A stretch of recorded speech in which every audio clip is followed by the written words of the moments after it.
Welcome to the Sports Card Talk Show. Sports Card Talk Show with Kevin Anderson and Lorn Walker, the Skull Brothers. Welcome to the Sports Card Talk Show, episode 152, Friday Night Light interview. Tonight we have Eddie over at Spurs Cards 21. Yeah. Coming on the show. Yeah, it should be fun. Talk a little basketball. I know you rip some football too, but pretty basketball heavy. And, yeah, I definitely know he's a channel that you're more tuned into than I am. Right. Yeah, we've got to talk about this fantasy rip league too. I don't know if you've seen any of those yet, but we'll talk about that with them. And okay.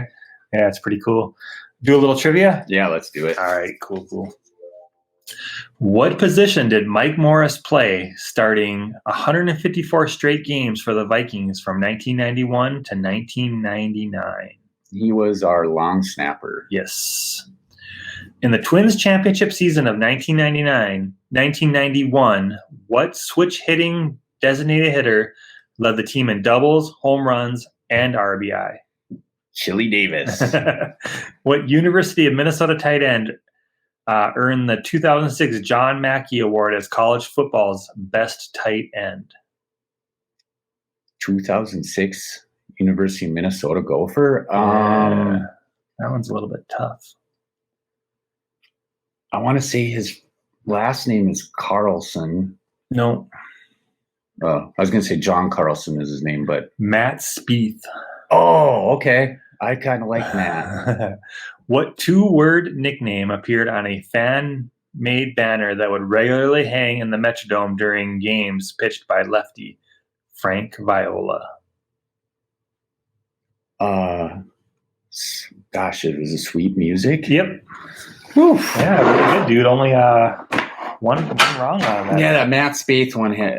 That was just. I don't think I would have ever gotten that one, but I knew the tight end as soon as he played for the Steelers. Oh, okay. I always kind of thought he would be. You remember just a couple of years ago the Humongous Jones guy? Gosh, I think he might be on the Lions now. Kind of one of those big guys, big tall tight end.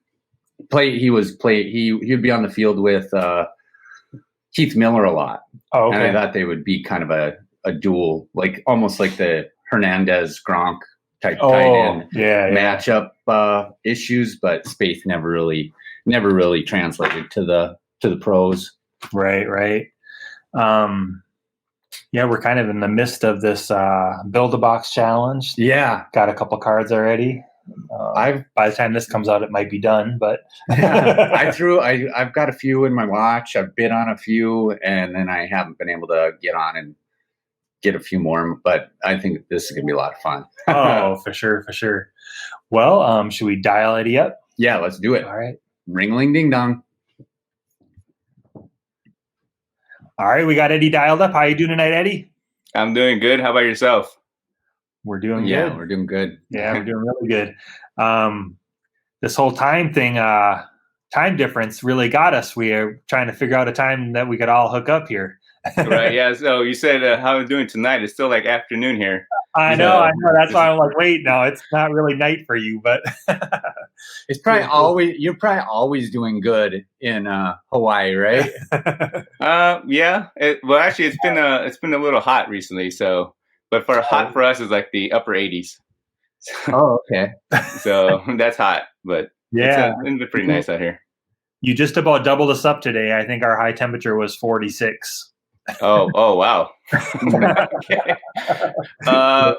We get down to the maybe upper 60s at the coldest time of year, but nothing like that. Yeah, right. This last week it's definitely winter's coming. Yeah. There'll be times where you'll be pushing 100 degrees warmer than us this winter, so we'll make sure we point that out to you. I'll still be wearing my board shorts and going to the beach. So there you go. Awesome. I actually have long johns. I got thermals already on because it's kind of a weird time of the year where your thermostat doesn't always kick on and stuff, so it can get a little chilly, and I like to feel comfy. So right. It's already a long underwear weather for me. Yeah, for sure. So I think we'll start by having you talk about your collecting history a little bit, and maybe get us up to where you decided to do your channel. Just kind of a quick overview, and maybe touch base on your PC, which we know your main PC, but I know you do some Cowboys and all that fun stuff. So just talk about all that, and we'll get to know your history a little bit. Okay, so basically I started in the early 90s. So at that time, obviously, Jordan was a big thing, and I think I can't remember if it was like 91 or 92. And basically I think it was my aunt who was like, hey, I'm going to go to this card show. And I'm like, I think at that time I was like maybe 10. And I was like, what's a card show? It's like, oh, you can go to this place, you can go and, people sell, cards. And I was like, Mom, can I go? So, I mean, that's kind of where it started. So like I said, it started in the early 90s. Jordan, I was a big Jordan fan. And anytime I went to, the card shows, I always try to get cards. At that time, I was like lucky to have $5. I have $5 on me, and then I could get, a couple packs and maybe a few singles and whatever it may be. And at that time, card shows in my area they were probably like once a month, I would say. Oh, yeah. And then they started to be every other month. And then, so I did that for like a while. I was doing that till probably the mid 90s. And I wouldn't go every month. I'd go like every so often. And, during that time, that's obviously when the Bulls won 3 championships. And then I can remember when, Jordan stopped playing, because I could still remember the news and the passing of his father and all that stuff. So then it was baseball for Jordan, right? Yeah. So, and then I just kept collecting here and there, a little bit at a time, just get some stuff here and there. And it was just Jordans at that time, what I mainly focused on. And then he came back, so everybody was excited about that, right? So, and then, which is kind of crazy, because even watching The Last Dance, like watching all those episodes, I can remember watching all those games growing up, right, in the 90s. Oh, yeah. And it just brought back so many memories. Oh, yeah. And then but basically from the mid to late 90s, I was off and on here and there, and, just getting stuff as I could. And then in 99, I joined the military, so I'm active duty Navy still right now. And service. Thank you. So being in the military and collecting cards was kind of like, I hardly ever did it. So I was off and on like quite a bit. I would anytime, being on a submarine, I was stationed on a submarine for like a few years. Like sports cards collecting was not a thing to me at that time. So right, being in the military and focusing on that. And, nobody did sports cards at that time, really. Oh, right. So then, and then I've been stationed in Hawaii I came out here in 2001, and I've been out here for, the majority of my time that I've lived out here. So I've been super lucky to be stationed out here. Yeah. Oh, yeah. Heck yeah, I guess. Wow. Since 2001. We've had a few different people that are in the military, and they get bounced every couple of years. So it's nice. And I know Burke was out in Hawaii, and he's in California now. I think he says that I think his wife's actually in the Air Force. So Minot, North Dakota has a base, and he doesn't want to get stationed there on the next transfer. Right. Yeah. He was talking about how he's going to be transferring next year. So I think is what it is. Yep. But as far as for me, like, so I typically transfer every 3 to 5 years based on, which command I'm at.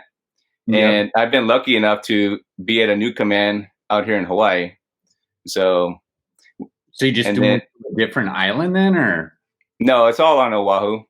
Oh, okay. So cool. This is where the main naval base is at. We're Pearl Harbor. So I'm stationed out of Pearl Harbor. Okay. So you still lived in the same like house for your whole time, or just on the same base or whatever the whole time? Well, I mean, I've moved quite a few times. So So, but it's the same naval base. Sure. But, we basically live wherever we can pay for. So, Okay. Sure. Yeah. Nice. So how did you start squeezing cards back into everything with that schedule? oh, so I think I want to say it was the mid 2000s. So maybe like 06, 07 time frame. Mm-hmm. There's actually a local card shop out here, and there's actually a few of them. There was more back then. Yep. So, and I would just go. I mean, I just go, and then at that time I was actually getting back to opening products again, and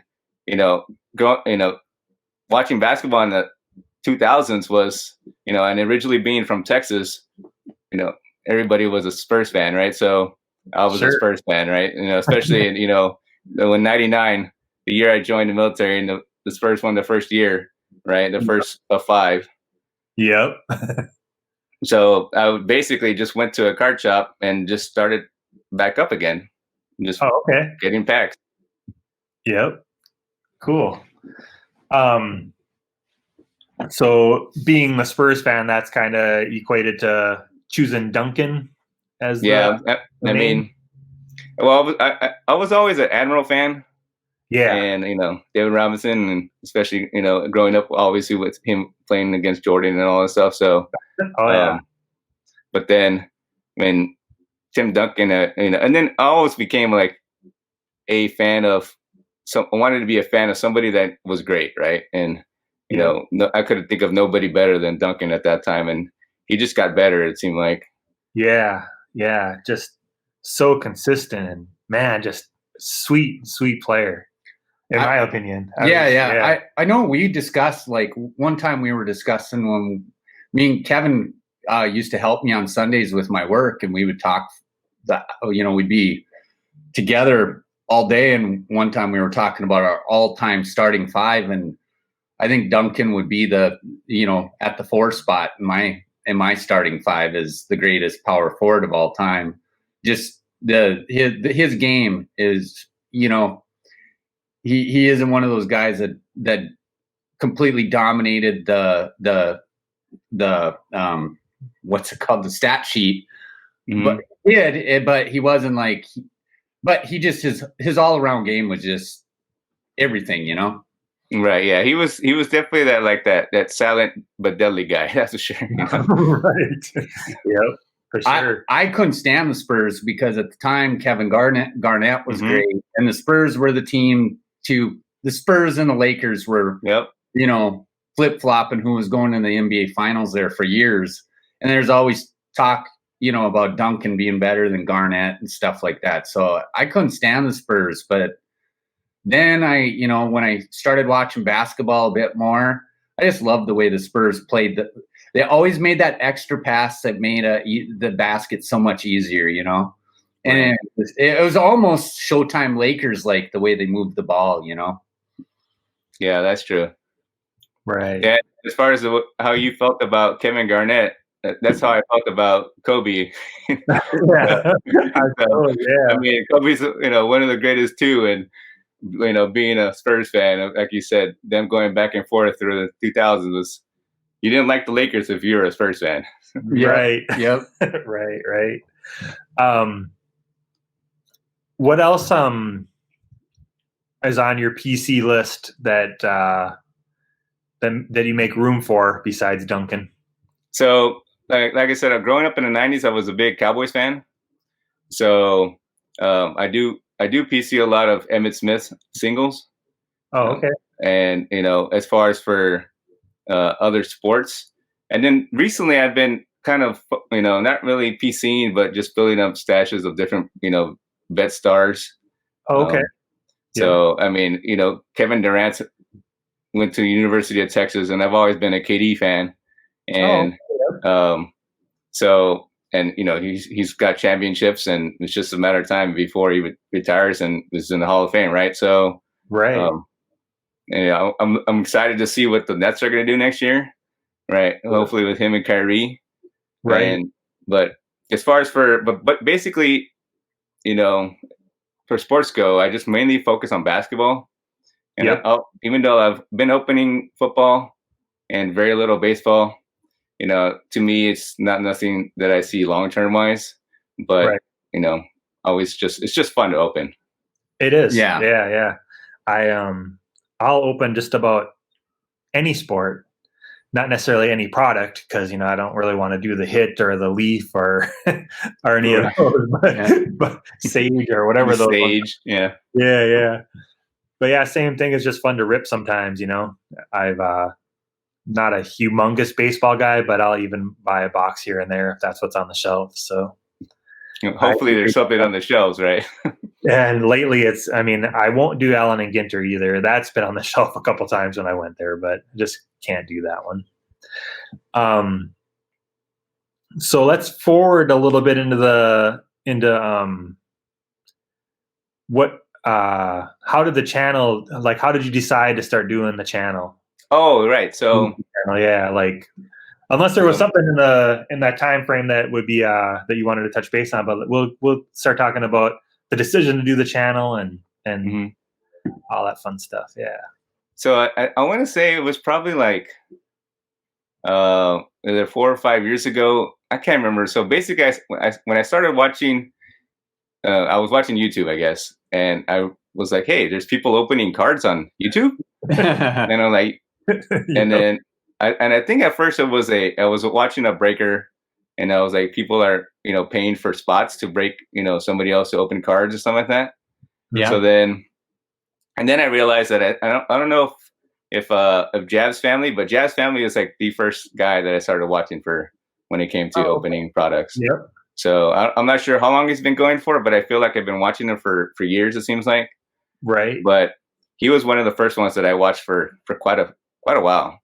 And then I got stationed in Guam for a couple years, and then I came back a couple years ago, and that's when I started watching other YouTubers, and I started watching like Packer Cards.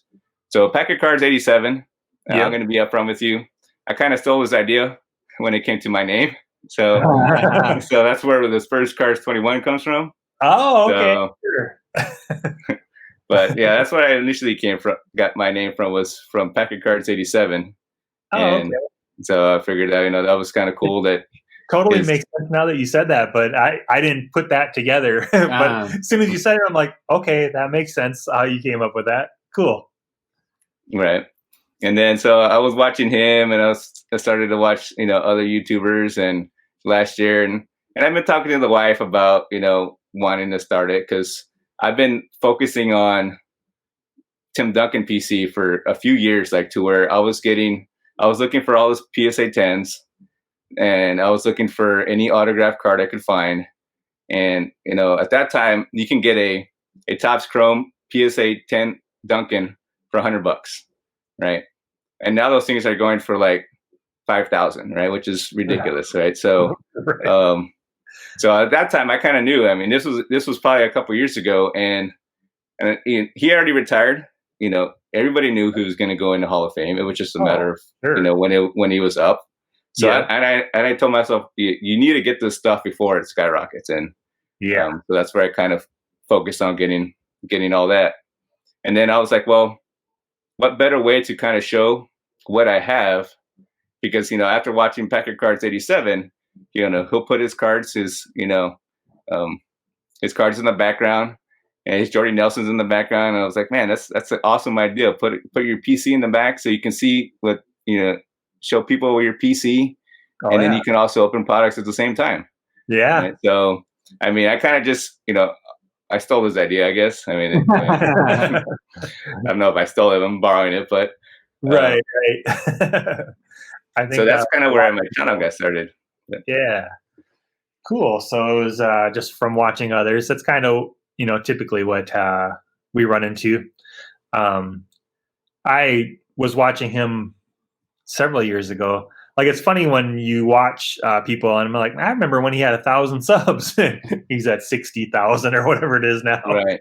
But and when his brother 50 Cheddar Bob had a different name and all that other stuff, you remember all that stuff, and it's fun to watch. But I decided to do a little channel for just a brief time, and Yeah, I was like, yeah, this is not going to happen. I'm not going to buy that much product. I don't want to have that much laying around. But I give you guys credit, man. You guys open a lot of you guys open so much stuff. I'm like, where do you guys put it all? I mean, I open a little bit, and I'm like, I don't know where to put all this stuff. Yeah.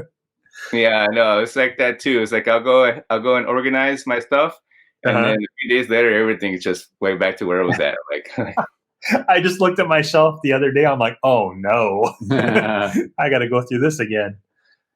yeah. So I know you said you stick to primarily basketball, which that must be tough to stick to right now with as hard as it is to get, and the prices are just bonkers. How hard is it to find product out on the islands? So when it comes to retail, it's actually, I mean, it's unless you're there when the vendor's there, you're not going to get it, right? And some places have actually made it harder.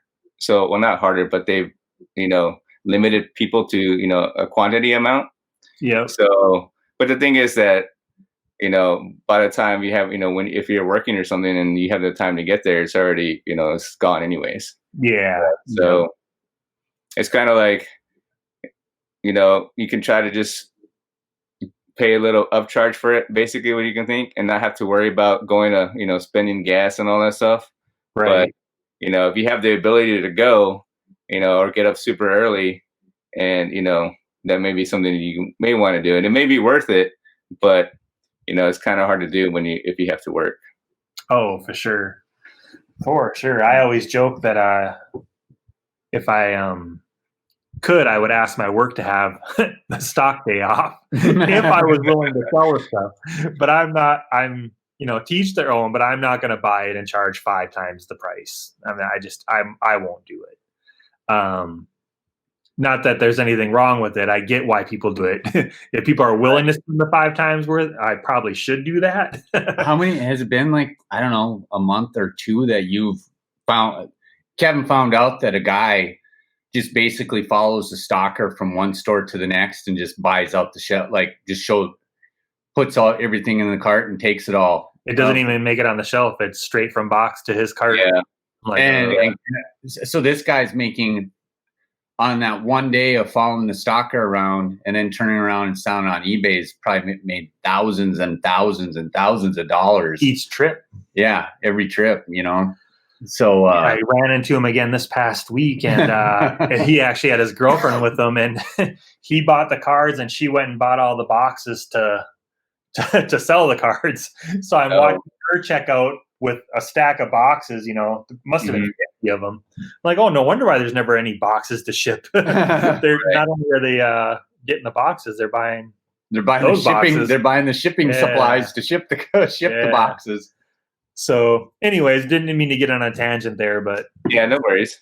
Yeah. No, it's just always interesting to, because I assume that life on Hawaii is much different than life up here. So it's always interesting to get other people's what they've seen how it's impacted them in the hobby where they live and stuff. Same. Yeah, I mean it's nuts out here. I've heard of stories that there's one of the retail stores, people got into a fight, right? And then after that, that's why they have a security guard, and then they'll limit the product, right? So yeah, I mean it's like that everywhere, unless you live in the middle of nowhere.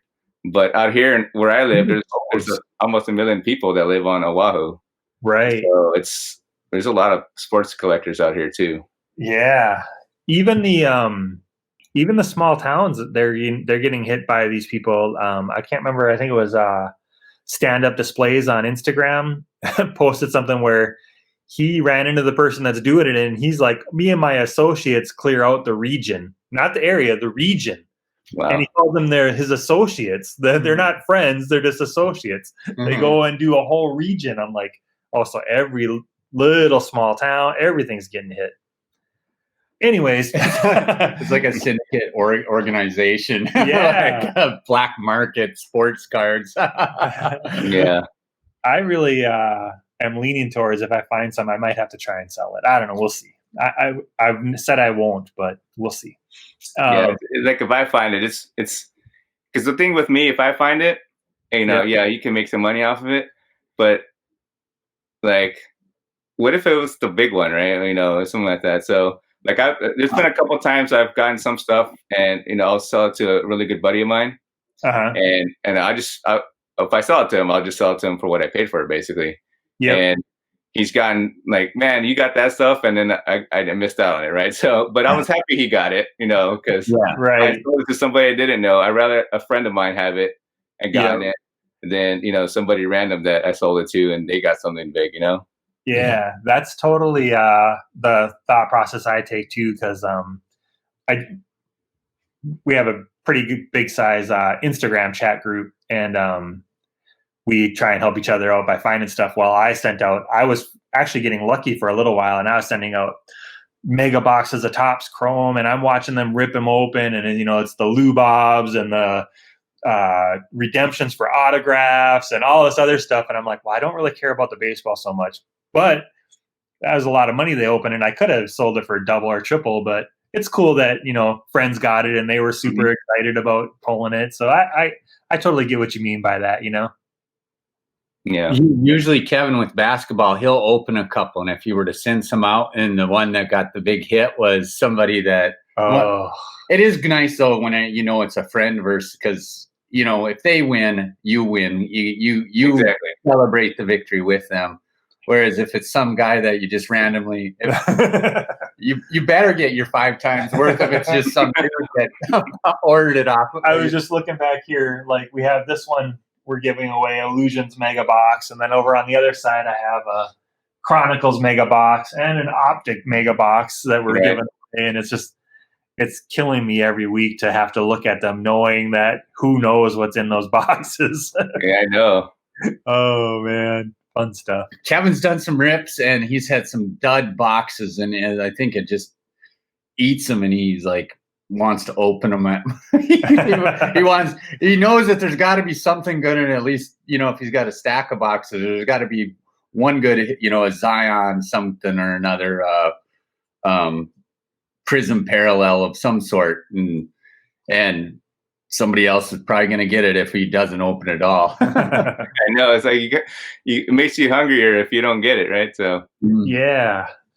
So I know you said you're primarily basketball, but I know you're doing a little bit in the football end, and I really find it interesting, that fantasy rip league that you're doing, and I'm watching some of the other guys doing their boxes and stuff too, and I was going to tell Lauren about it, so maybe you could just touch base on it a little bit about the Fantasy Rip League, if you don't mind. You don't have to get into detail, but kind of just talk about what you guys do. So one of the YouTubers, well, all of us are, Bracket Fantasy Sports Cards. He did a video, probably a month or so before the football season started, and came out with the idea of what better way to combine opening products and packs with fantasy football, right? So, basically you take whatever you want to open, either packs of cards, repacks, boxes, whatever it is, and you come up with your fantasy team based on the cards you want to pick. So, and then with that, if you get like a numbered card, it has a multiplier. You get a 1 of 1, it's got like a 10 times multiplier, whatever it may be. If it's a parallel, it makes the point values even better.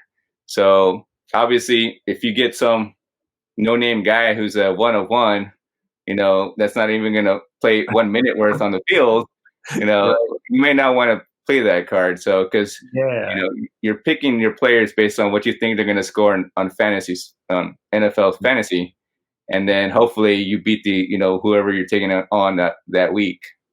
Yeah, any multiplier times 0 is still 0. Right, exactly. Yeah. And what's even worse is it's already happened. Is one of the guys he got his defense got negative points, so he got negative multiple points. Oh, I didn't think about that. So he ended up losing because of that. So. I think it's a really cool idea, and I'm enjoying watching you guys battle it out, and the decisions, and that's a mem card, but I can't use that one. Like you said, he's not playing, I can't use that. Yeah. Oh, Yeah, and it makes it fun and interesting, and to see how much like one player can affect your entire team, right? Yeah. Either good or, like I said, or lose if you get negative points. So Right. Mhm. Oh yeah. Craziness. We both have store. I will. I don't know if you were. Yeah, you were old enough to. Do you remember the Denny Green game where he has the freak out? I don't know. They played the Bears. This was when Denny Green was coaching the Cardinals. So probably almost 20 years ago, and the Bears had a just awesome defense, and the Cardinals were way ahead. Their quarterback was Rex Grossman. And the Bears made a comeback. I was going, and this was a Monday night football game, and I was ahead. But we also, in our fantasy football leagues, we have a high points deal. okay, So if you score high points, you get like $10 for the week or something. Everyone puts in money for the high points, and so I'm on the verge of maybe getting high points. So I've got Rex in my lineup. The Bears came all the way back and won that game, and Rex still scored me. Their quarterback still scored negative points whenever they actually scored a bunch of points, but it was all the defense scoring all the points. Oh, I do remember that game. Yeah, and Dennis Green is like, they are who we thought they were. Yeah, I remember that. Yeah, Was that the year when the Bears went and played the Colts in the Super Bowl and then they lost badly? I believe so. Yeah, I think Rex might have lost his job to that quarterback that ended up playing for the Broncos. The guy never got a fair shake. He always won, but he just never was spectacular. So no one would ever give him the start. He'd always be the backup who was better than the starter of whatever team he was on. Right. Oh, fun. Yeah. So that's a cool idea. I've even thought if I could ever find product again, I would just have him and I open a box and then just do our own little 1 week throw off of your guys' fantasy rip league. Right. I mean, you could do it like, even though what we're doing is like all year and we're just kind of rotating between who we play. Yep. I mean, you could just do it, any week. Like, so when the holidays are coming up or, anytime, it doesn't matter. It makes the whole week funner if you think about that. Oh, yeah. So yeah, for sure. Makes the rip funner too, I think. Yeah. Because now you're like, man, I really need a tight end card. Oh yeah, and that's the thing too. Sometimes you don't get the players. Yeah. Yeah. So we're doing a few things to try and make the collecting a little bit funner too. We don't rip a lot, but you can't find it anyways, and so we do build the box challenges now. So that's I saw that. That's cool. I never heard about that. That's interesting. Yeah, we actually are in the midst of another one with another YouTuber. So that's going on. So that'll be fun. Yeah. It's crazy. I've always been a singles buyer. So the cards that you can buy, the single prices, you're never going to get the big hits. Yep. You're chasing the lottery ticket whenever you're ripping product. So you're not going to get a lottery ticket by buying singles.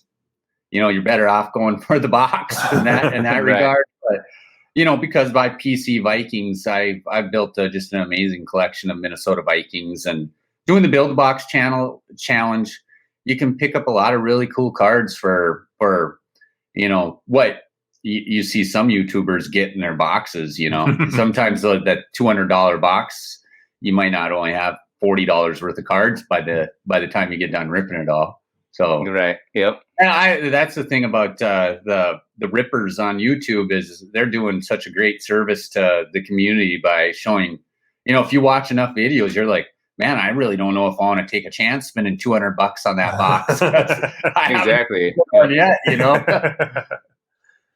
Yeah. And then it's funny if you watch one video and the guy hits just a banger, and the next thing you know, you're going out and buying 10 boxes of it, and getting one thing in them. Yeah. Oh, go ahead. No, I was going to just follow on with your singles collector. So for a while, actually, I think maybe in the last.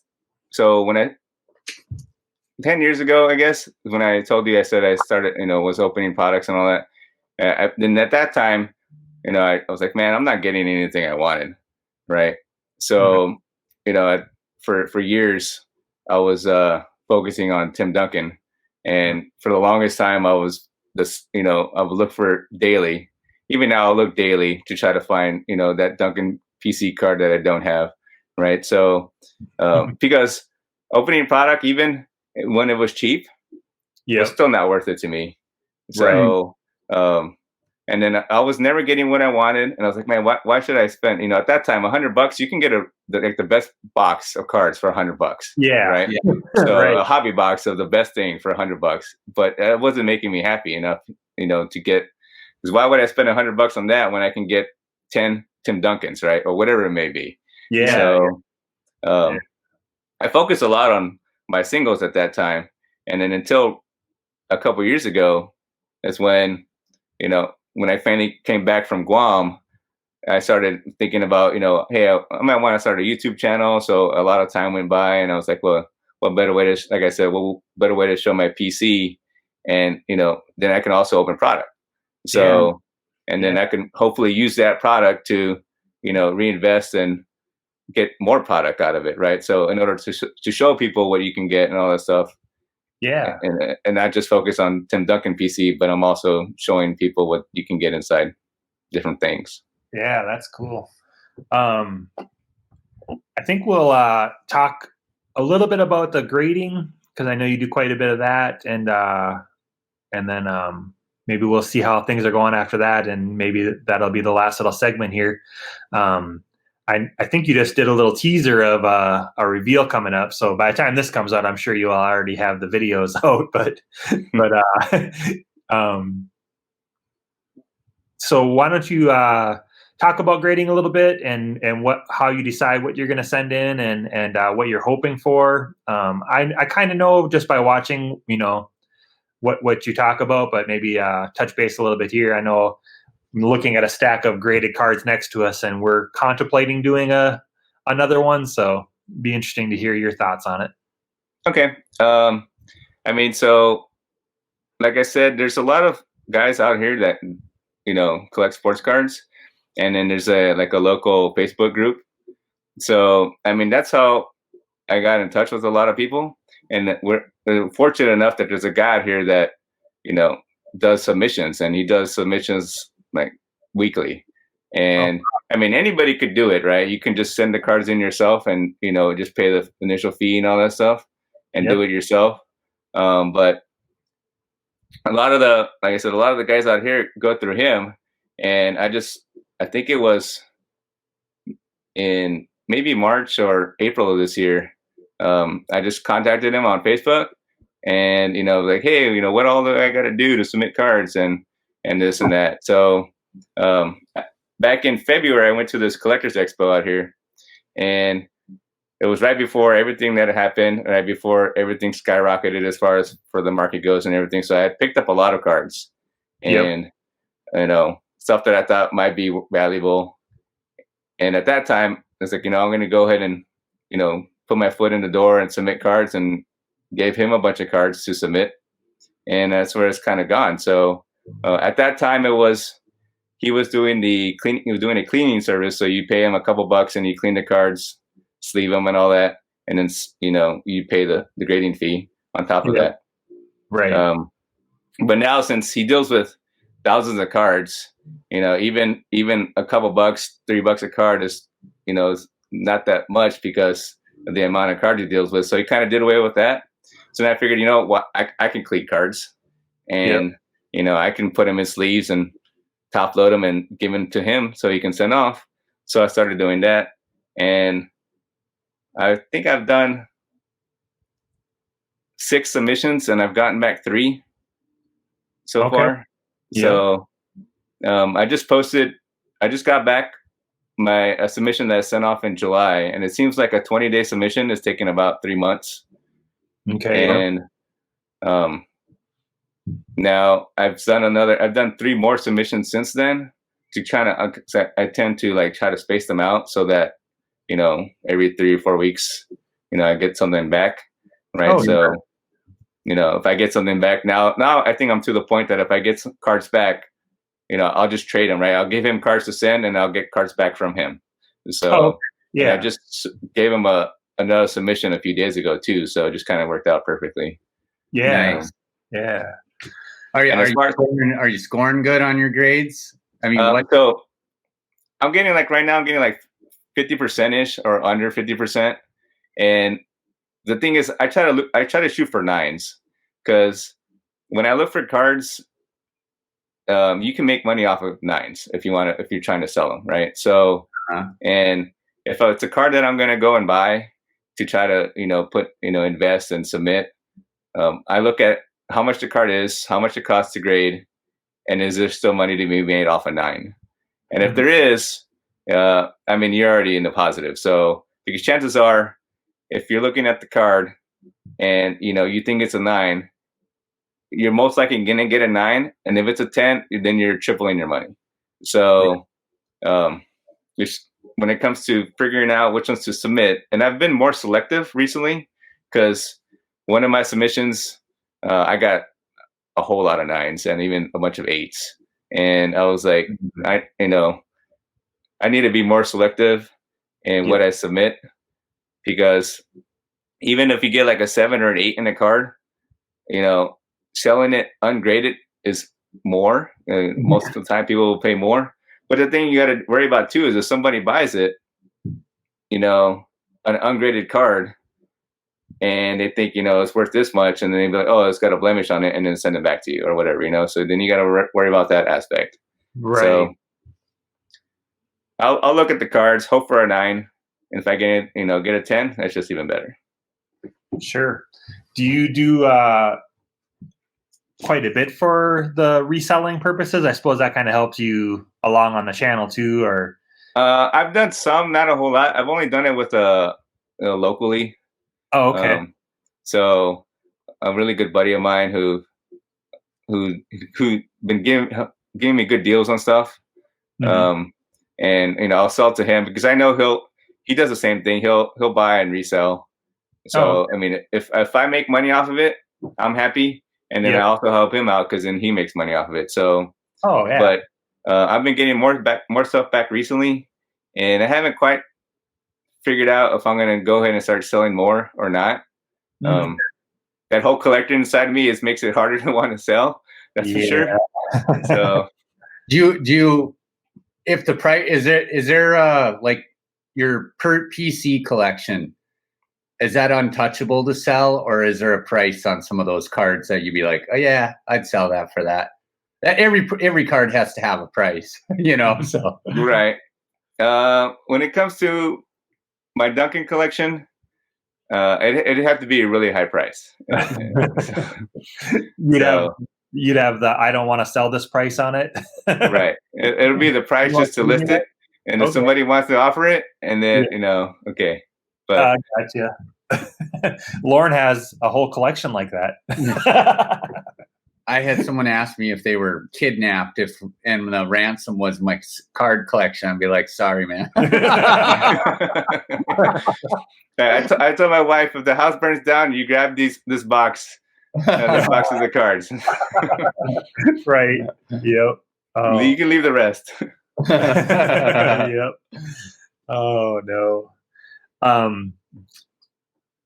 Do you do exclusively PSA, or have you tried any of the other ones? Or so I did submit some stuff to BGS. So like I mentioned earlier, I went to that collector's expo, and I bought a bunch of LeBrons and for $1 a piece.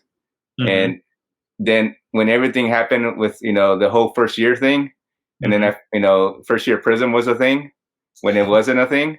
Yeah. Right? So that $1 card became a $300 card overnight is what it seemed like. Yeah. So I went back and looking at my what basically happened is I went back and looking at all the LeBrons I had, and I was like, whoa, I have one of those cards. And so I was like, what better thing to do than do my first BGS submission? So I did this is the card I'm going to send into BGS kind of before and after. And I did BGS reveal. So I actually did a 2-day submission, and at that time, 2-day submission was only like $50, and now it's like 120, I think, or something ridiculous. Yeah. But so I did a 2-day submission with a FedEx 2-day return, and all that came out to like $100. So the whole $1 card became like a $101 card, but now it's a BGS 9.5 first year LeBron Prism. So I did submit another high voltage LeBrons that I had received that I got in sub boxes. So I had opened up some sub boxes on the channel and got some high voltage LeBrons, and I submitted those, and those came back. I got 3 9.5s on those. And so, but other than that, I haven't really done anything else with BGS, or I haven't done anything with SGC, just PSA. Sure. Gotcha. Yeah, right now BGS is kind of taking a hit in the prices. I don't know if it's impacted basketball the way that it's impacted the football cards, but I've noticed like Teddy Bridgewater, I'm a humongous Teddy head, and a PSA 10 of his Topps Chrome rookie card, base rookie card, was going for like $100, and BGS 9.5s were going for like 70. Like it seemed like pretty routinely. So they were, and for me, for most of when I got back into the hobby, I've always really liked the BGS slab, and I specifically like the Quad 9.5. The Quad 9.5 is my favorite. I've taken 9.5 over a Quad 9.5 over some 9.5s, and even if it has 1.95, 2 9.5s, and 2 10s, that card just doesn't look right. It looks off. So I've got way more and I'm just like, but I also see that sellers you don't see BGS stuff being listed as much on eBay right now, because I think the BGS collectors are going, the things will correct themselves, and BGS will, because 9.5s used to be worth more than PSA 10s when a couple of years ago or a year ago or whatever. And now, like, for whatever the talking heads have pumped the PSA 10s, and SGC came. SGC's always been around, but all of a sudden it's like SGC's humongous, because the talking heads have been pumping them. So I think BGS will reclaim themselves as being one of the big guys. They're still a big guy, but they've definitely taken a third seat to the other two, in my opinion, as of late. Yeah, we'll see. We'll see what happens. I mean, it's always like the flavor of the month, or the flavor of the year this year. So, next year it could be something completely different. It could be I think there's even like a 4 or 5, 4th or 5th other company out there that, who knows, could be a thing. So yeah, definitely. Well, I think we'll give you a minute to talk about where people can find you on social, YouTube and Instagram. I don't know. Do you have any other social? Well, you can tell them in a minute here. And as we're doing this, the Lakers are up 2-0 on the Heat. Do you have a prediction of what it'll end at? Are you going for the sweep, or you think the Heat will pull something out? So I don't think it's going to be a sweep. I think if Bam comes back, and obviously by the time this airs, it may be over. We'll know. We'll know. I'm going with Spurs, Lakers in 5. Lakers. I wish it was the Spurs in 5, but right. The Lakers in 5. I think gentleman sweep. Right. Right. I can see that. It's too bad that the Heat got hit with those injuries. It would have been interesting to see full strength against full strength. Right. Yeah. Yeah. And it's kind of ironic too, because I mean, even when LeBron was on the Cavs and he was kind of like Kyrie got injured, right? And that was a huge hit, right? So it's kind of, this is the first time it seems like LeBron's team has been is healthy, right? Yeah. So, if it wasn't for other injuries in previous finals, he could have a lot more championships, right? So for sure. We'll see. I'm going to stick with Lakers in 5, and we'll go from there. I think the Heat will win one, right? Because they're going to give it all they got, right? Oh, And then that may just be all they got, and maybe won't be able to give them anything else, right? So right. Should be interesting to see. And like I said, this will come out after the fact, so we'll know. We'll know. So why don't you tell people where to find you, and then we'll wrap things up. yeah, so you can find me at Spurs Cards 21 on Instagram, and then also obviously on YouTube. So I don't have any other, I don't put out any other Facebook or any other social media. I'm not on Twitter or anything like that. So I appreciate it. If you haven't followed me, please do so. Please subscribe if you haven't done so, and hopefully they subscribe to you guys too. So appreciate you guys having me. It was an honor, and I can remember watching you guys. I think back in December or November, and when before I started my channel, and I was like, those guys are, I remember watching you guys and watching how you guys gave interviews. I'm like, man, it's got to be pretty nice to be able to get interviewed by somebody, and I'm nervous, right? So even though it's just you two and me, being interviewed is making me nervous, and it's an honor to be on your guys' show and everything. So I appreciate it. Oh, we appreciate you coming on, man, and it's been a blast, and been enjoying your channel, and we're looking forward to these reveals you having coming up, and you're inspiring us to get the PSA sub ready. I think we did SGC. Their 20-day was 4 months, so we like the 20-day 3-month deal. Yeah. We're talking about doing one of those express on just a couple cards to, flip and invest in more grading, kind of get the wheel turning on that,